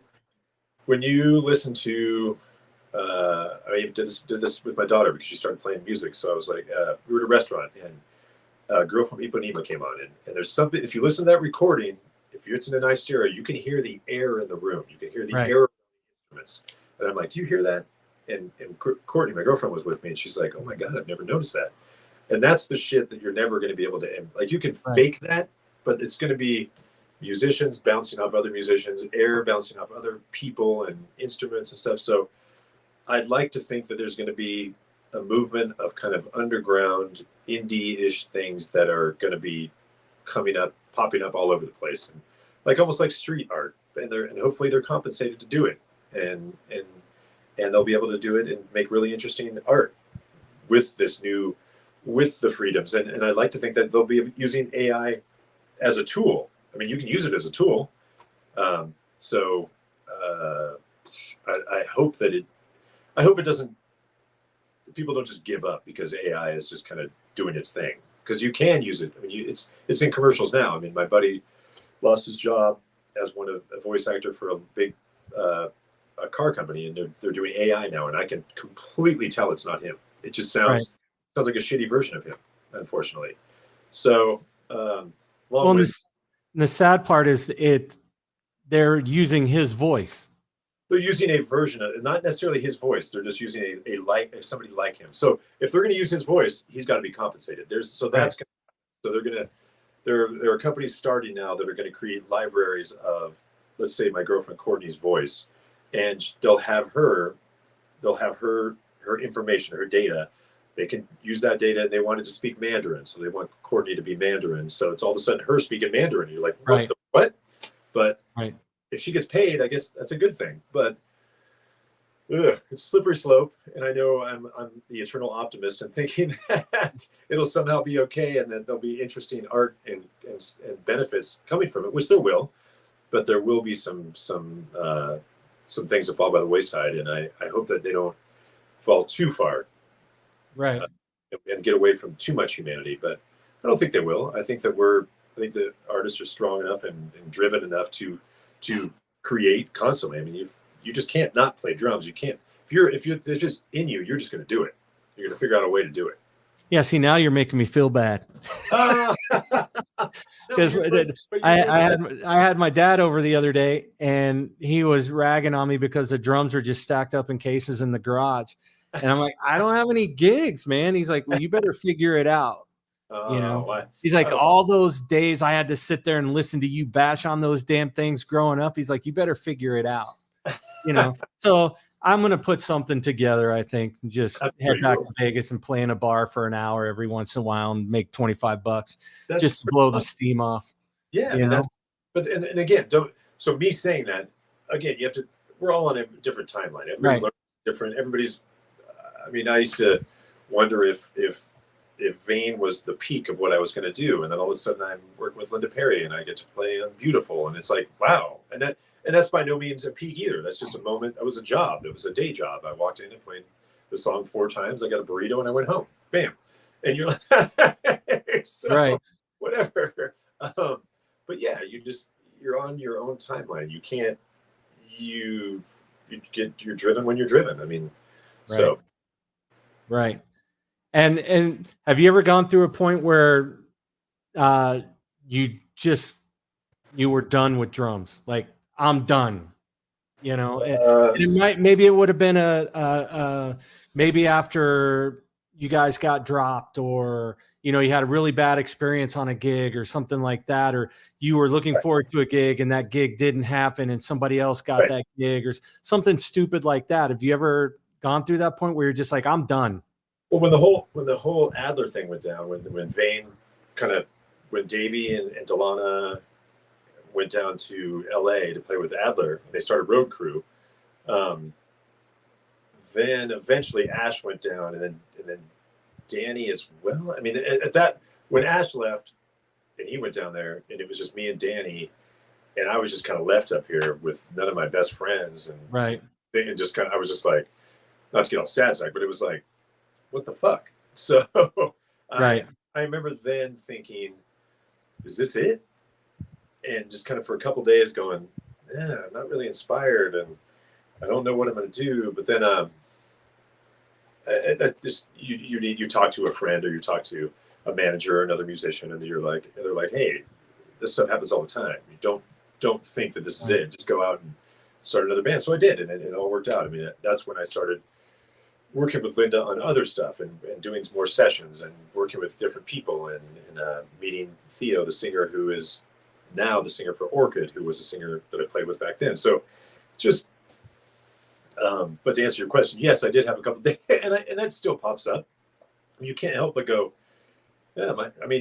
I always have gigs, I always have sessions, I always have stuff that I'm working on. But sometimes you're like, is that it? Like, you're an independent contractor, and ultimately, yeah, you're only hired if you have a job coming up. Right. So that's a weird feeling. But luckily, I kind of have a little bit of internal. I'm always gonna. I hate to use the word hustle, but you have to be a little bit of a hustler. You have to be a little bit of a. I'm just gonna drum up work. Right. Because if you don't do it, you're not going to get the work, and somebody else is. 100%. And you need to be your own best. You know, no one's going to serve you better than yourself to go out there and sell yourself to somebody. I mean, I know that I can play. I know that people like working with me. I know I'm a decent dude. I'm not going to go in there and light the session on fire, or come in hot, or with a needle sticking out of my arm, or drunk, or anything like that. I'm going to probably show up, and maybe I will have made some cookies the night before. I don't know. Maybe I'm like the drummer Ted Lasso, who's making shortbread. I don't know. Right. You can show up to the session with a cassette cake. Right. So what's the future hold for Tommy? Well, I know that we Vane have a bunch of shows, or a few shows, and we're probably going to do a bunch more shows next year. We're going to go overseas and hopefully play some of the bigger festivals at least once, because we may not do it again. We have our booking agent over there is trying to get us into like the bigger festivals at least one time before, we don't call it quits, but before we're probably not touring as much or going out and doing shows as much as a band. And then Orchid is going to put out a record this year, hopefully, and probably do the same. So I might spend a lot of time in Europe next year. There were a lot of things. I mean, there's some voiceover stuff. There's some animation stuff that I'm working on with my girlfriend and a couple other people it's kind of loosely based on some of my experiences. And it's basically like The Simpsons meets Spinal Tap kind of a thing. So, imagine if Homer Simpson was like an ex-rock guy who thought he was still a rock star in a small town. He's like a hometown hero, still thinking he's playing weddings and shit. I mean, there's a lot of comedy in that stuff. So I know a couple of those guys. We all do. So I know a couple of those guys. I know a couple of those guys really well. So have you ever been lost backstage? Have I ever been lost backstage? You brought up Spinal Tap. I had to. I kind of did, and it was a horrible story. I was at a show, and I went across the street to get dinner and have a couple cocktails, and the server was kind of saucy young girl, and she was like, well, what band are you in? And I was just, at the time, I wasn't in a band. I was literally doing a gig in downtown San Francisco, doing I think it was a holiday party for like eBay or something. And she's like, no, you're in a band. And I'm like, I played in Vane. I played with all these songs and stuff. She's like, no, well, what band? I'm like, I'm really not in a band. And she's like, well, what band's playing? And I told her it was like this cover band. It was like Tainted Love, I think it was. And so I drink. She's like, well, here's a shot, whatever. She's like, I think you're lying to me. And she kind of got kind of bitchy. And then all of a sudden I'm like, whoa. And I like lost track of time and everything. I think she freaking roofied me. Right. Like, and I'd like went to the bathroom and never came back. Like their guitar player who played drums had to play for half the set. So that was me. That's the only time I got lost from the stage. But I think this little girl roofied me. I mean, I had a couple cocktails before a show, but I don't get drunk. So that was a weird thing. Right. So, but I found out that she thought I was in Train, which is amazing. Like, we played a corporate event at the House of Blues in Vegas, opening up for Train. Okay. And the company, the people didn't know that Train was playing. Like it was a surprise for the employees. Okay. So us being a cover band, we played Request like we normally do, and we played Whole Lot of Love. Oh God, and they do that. They do that. And I just remember walking off stage and the singer just giving us the shittiest look because it was on their set list that night. Yep. We're like, we didn't know. We're just doing what we do. And Pat does it. He does that really well. Right. I think they put out a record where they redid Zep 2, I think. I think they did. Yeah. Yeah. But Beth Hart, I think put out a record where she did Zep 2, and she's a killer singer. Oh, that's right. Yeah, I saw her with Jeff Beck, and it was just insane. Jeff Beck was probably the best concert I've ever been to, and I'm not a guitar player, but it was Vinnie Colaiuta on drums. I mean, oh God, well, yeah, that's a whole thing. That was like going to church. That's like when I saw Steve Gadd at this little jazz club in Oakland. I was like, I have no idea what he's doing up there. He makes it look so easy. Right. I wish I could do any of what he's doing. And if you watch his videos, what he's doing doesn't look hard. Nope. It doesn't look hard at all, but you can't do it. You can't do it. You can't make it sound like that. You can't make it look like that. Nope. And and the way his body moves when he does it, I mean, It's almost like he's on the verge of falling off the cliff constantly. Oh yeah. But it's brilliant. And then you watch guys like Vinny, where you just can't grasp what he's doing, but it's so amazing. No, he's insane. But with Vinny, I said this to a buddy of mine, that if Vinny plays on the last Steve Perry solo record that he put out a few years back, 3, 4, 5 years ago. Oh, he did? Yeah. He played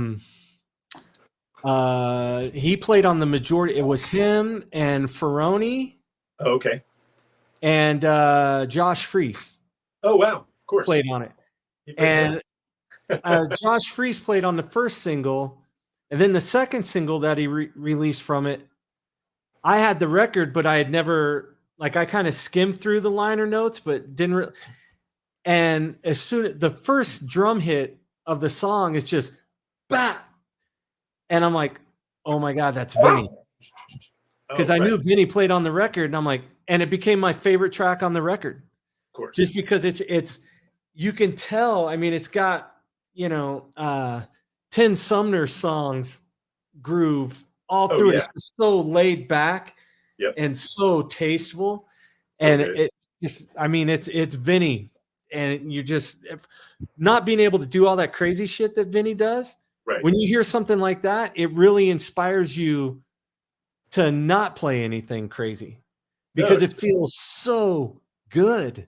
So yeah, I mean, it's like Jeff Porcaro was the same way. Just play these beautiful grooves, and you're like, why does it sound so beautiful? I don't understand. Right. How come I'm doing the same thing, but it doesn't sound like that?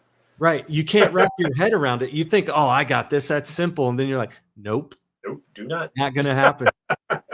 Do not. So, I don't want to keep you much longer. I just, you've got some gigs coming. Anything? I know that Vane just did a new record. You're on that, I take it, obviously? Yep, I'm on half of it. So Louis played on half, I played on half. And that's usually how it works these days. Louis plays certain things better than I do, and it just works out in time in scheduling. Like I'm in LA most of the time, and Davey's up in Northern California, so I don't want to slow him down, and I want Louis. Louis's been part of this as long as I have, just in different timelines. So I want him on there too, and he's a great dude, and I love Louis, and I love his playing. So he's an asset, and he does some of the gigs that I don't do, and it's just kind of share the seat. I keep telling him one of these days we're both going to show up at a gig and give Davey a panic attack. Davey shows up and there's 2 drum kits on stage. Yeah, right. 38 special. What, have you ever done a dual drummer gig? I have. I've done what was it? It was one of these corporate gigs where the drummer in one of the bands was like, well, why don't you set up next to me? We can do this kind of drum off thing. And I was like, and I knew him and I was like, you don't want to do this. You don't want to do this. Not that I'm better or anything. It's just, I just play differently and it's going to sound different. And we did it. It sounded different. It didn't turn out good, or was it? No, it was fine. But he was playing the song too slow. And I'm like, come on. Dude, oh, yeah. It was cover tunes, obviously. That one was, yeah. I did a party once, and Chad Smith jumped up on stage, and we kind of shared a kit, and that was super fun. And I thought I hit hard. Woo! Yeah, I saw the only time I've seen Chad Smith play was right after they got Frusciante back the first time. Yep. They played a small theater in Vegas, and I think the theater held like maybe 500 people, if that. Right. And I spent a lot of time watching Flea. Oh yeah. Throughout the gigs. But when I watch Chad Smith, it's like he hits too hard, but he has finesse. Yeah, you're like, how does he have all that power? Right. But he shows the drums no mercy. Zero. And if I wake up from a gig the next day and I feel like a bus hit me because I played too hard. Right. You know? For sure. And I tell everybody, I'm like, you don't want to come see my band. I'll put you to sleep. And I swear, and playing those cover gigs, dude, I swear there were some nights in the third set, which was only like a half hour long, where I was asleep. And it was just like playing those songs so many times, my brain just shuts off and it's just autopilot. Right. It's, my body's just going through the motions and I'm not even thinking about it. And 99% of the time that was okay. Sometimes, not so much. You just do something and everybody's like, dude, did you just drop a beat somewhere? Right. I might have. I was actually hiding the one from you is what I was doing. Yeah. It's called jazz, baby. Right. So, I'm glad you got that record coming out. Yeah. And it's already out, isn't it? Yeah. It came out about 2 months ago, I think, or a month and a half ago. Oh, that reminds me. I wanted to tell you this, that I listened to the single again today. Okay. Did you play on the single? Cold Like Snow? Yes. I did not play on that. That's funny because that's the only song that Louis has ever done where Ash and myself both thought it was me. Like, Louis sounds very different than me, and he's like, this is the closest Louis ever sounded to you with Vane. It's funny. Oh, because I was going to compliment you on the double time the chorus, because that's not something I really associate with Vane. Right. I'm like, no shit, that's kind of cool. I dig that. That's different for Vane. And we used to do some stuff like that where I would throw double time in the choruses, and Davey would love that. So I'm glad they did it again. Right. That's so cool. Is that album gonna? I know Davey has it through the website. Right. Is that the only place you can get it? I'm not exactly sure. Unfortunately or fortunately, Davey's just kind of in charge of that world. We just get together and play on the records and just kind of keep we don't get too involved in the business end of it because it just gets all messy and sticky and people want like you're fighting over $5. Yeah, too many roosters in the hen house. Right. And there's you're like, hey, I played on the record. Don't I get paid something? You're like, there's no money. It costs this much to make the record. Just go out and do some shows, have a good time. Yeah, chalk it up as something that your kids will have to listen to later on down the road. Right. But yeah, I'm always busy, so it's if anybody wants to know what I'm doing, unfortunately, the best way to know that is probably just social media. Right. But yeah, I'm always doing stuff. I'm always hitting drums. I'm always chasing my dog around and recording stuff and doing voiceover. And hopefully, I'm really excited about this whole animation thing. So I hope that actually turns into something in the next year. So. Well, keep me up to speed on that. I'd love to. I'm just starting this thing out again, and I'm trying to do it to grow it. So I'd love to, tell people about it and for sure, share it. And dude, I can't tell you how thankful I am that you came on. Oh, that's great. This just been awesome. And I figured with the common denominator of drums, it would make it a little bit easier than some dude just going, so back in 1991, when you guys got dropped, how hopeless did you? You know what I mean? Were you guys fighting? Right. Who was banging the other one's girlfriend? You know what I mean? Well, no. Okay. I know people that have done that too. Right. I've played with a couple. Not it didn't directly affect me, but Right. pretty funny stuff. So, dude, I don't want to take up much more of your time. It's, Good. go hang out with your little girl and do your thing, dude, and eat that cassette tape. We Cake. will. We will. That cake, yeah. Oh yeah, you're like. Thanks for having me. It's been great. All right, thanks, Tommy. I appreciate you, bro. Take care, man. Cheers. All right, man. Cheers. Have a good night, Tommy. Take care. All right. See you. See you. Well, there you go, man. I can't tell you how awesome that was for me. Tommy Rickard from one of my all-time favorite bands, Vain. I mean, that No Respect album, top 10 for me as far as that genre of music. And just, I listen to it constantly. I have this thing, I have Spotify, and I've got everything on there that you could ever want to listen to. And when I open it up, I end up falling back on the same things over and over and over again. And I mean, one of those records is Vain, No Respect. And then I move on to All Those Strangers, which I absolutely love. And then, just watching videos of Tommy and you saw it right here. He's such a great guy, cool dude. And hopefully, man, we'll get together and chat again soon. But if you want, we are going to do, I'm going to have another show on Sunday, and it's going to be with my buddy Mark Marcel. He comes from Oregon. He is like the expert, super duper expert guy on the Ape Canyon incident.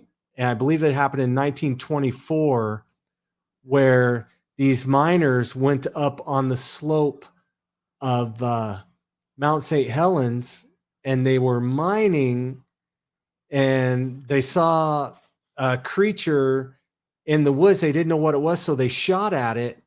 And then that night, their cabin was under attack the entire night from a group of these creatures. And at that point, they called them mountain devils because nobody had the word Sasquatch or Bigfoot. I mean, it just wasn't, news at that point. Well, Mark believes that he has actually found the original cabin site. I mean, he is like the Ape Canyon guru. So he's coming on. He's kind enough to join me again on Sunday to talk about that and some other famous Bigfoot cases, which will be cool.